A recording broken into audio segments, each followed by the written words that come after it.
You're listening to the world's famous The Boxing Truth Radio, YouTube edition. Every Sunday at 6 p.m. Pacific Standard Time, 9 p.m. Eastern, with the best in boxing guests, news, headlines, opinions, commentaries. If it relates to boxing, we cover it on the Boxing Truth Radio. We're on here with Larry Merchant, HBO boxing analyst, discussing HBO boxing, a little bit about Floyd Mayweather, Manny Pacquiao. Welcome to the show, Larry. How's it going? Thank you, guys. We had you on right before the Floyd Mayweather-Shane Mosley fight. Were we all overestimating Shane Mosley's skills at this point in his career, or did Floyd really perform at that virtuoso level we've come to expect? I have a few thoughts. One was that before the fight, I posed the question whether Mosley's great victory over Margarito was a last hurrah because of the style of Margarito.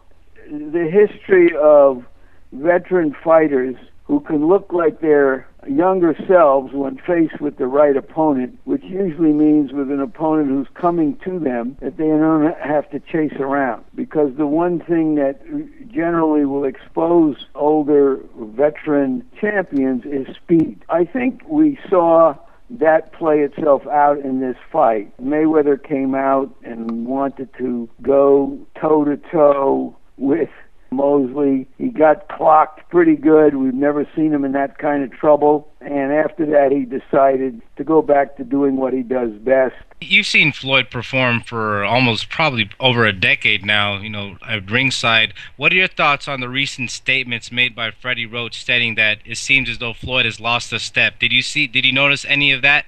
I hadn't thought about it. Freddie Roach is a very sharp observer. Maybe he did see that. I've never thought of Mayweather as a guy who fights necessarily with his legs. He fights with his skill. He knows how to gauge distance and to frustrate opponents. He's remarkably skilled at that. It's almost a lost art. If Freddie says that, then maybe he's trying to plant something in Mayweather's mind, or maybe they really feel that at 32 or 33, I forget, that Mayweather has shown a little bit of his own aging process, and they think that now that Pacquiao has the quickness to cope with him. I've reached the point, Larry, where I just want to know about Floyd Mayweather and Manny Pacquiao once the fight is done. Have you heard anything in the last few weeks to make you think that Floyd Mayweather and Manny Pacquiao will be inside of a ring come November?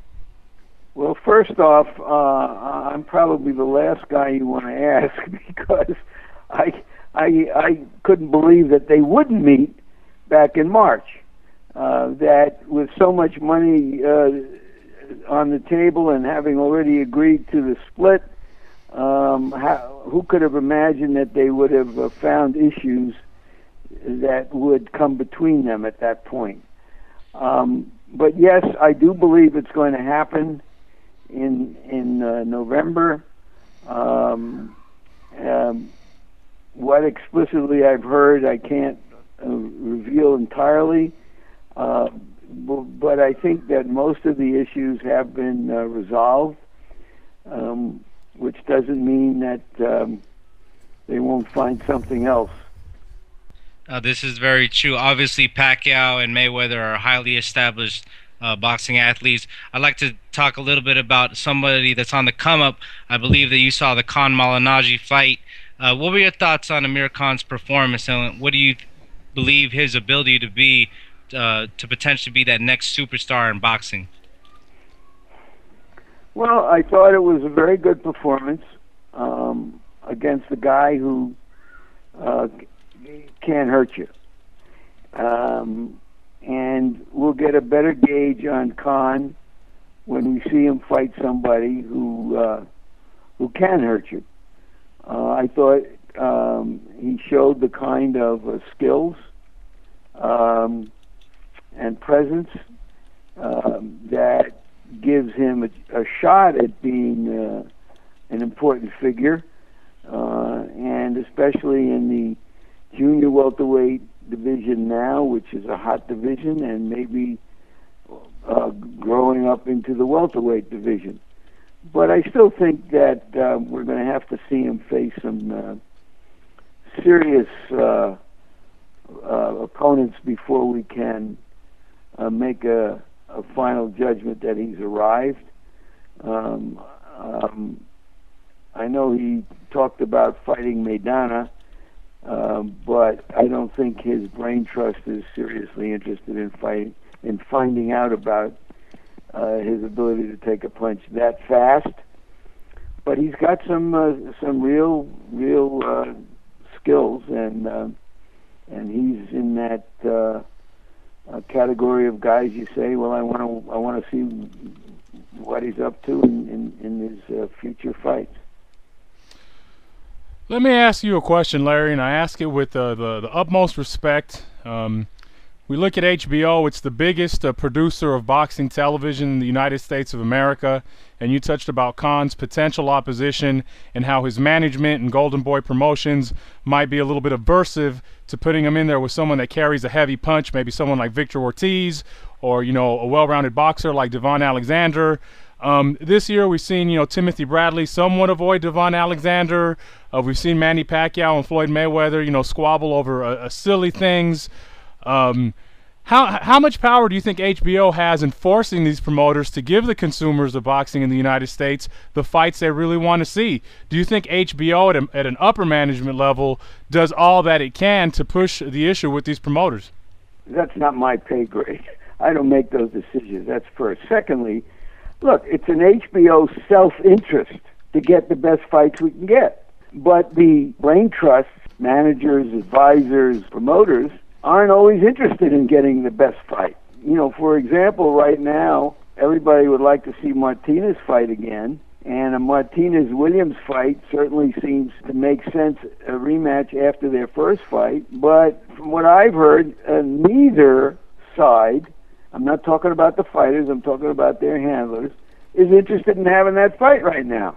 Now, is there a way for HBO to force them? Well, if you have an unlimited budget, you can always make things happen.